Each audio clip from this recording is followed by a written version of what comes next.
You know, the thing that's interesting about writing is that I always have done it, but I never thought of it as being something special. It was just from the time I could hold a crayon, I was drawing pictures and telling stories and making books and sewing them together. I always had a very spooky imagination. Halloween was my favorite time of year, and I'd spend months making costumes. And so, but it wasn't until I was in college that I decided, you know, the one thing you seem to do better than anything else is writing and creating stories, so maybe you should think of doing that for a living.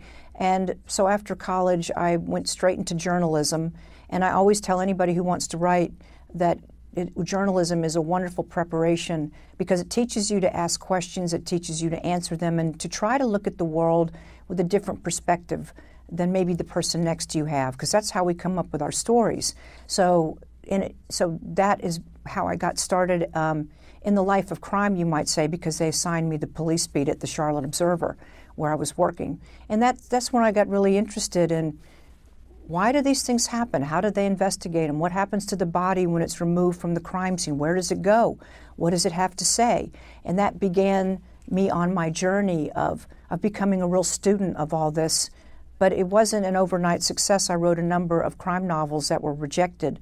So for writers who've had that experience, I always say that rejection is not necessarily a measure of your worth. Sometimes you have to be really bad at something to be good.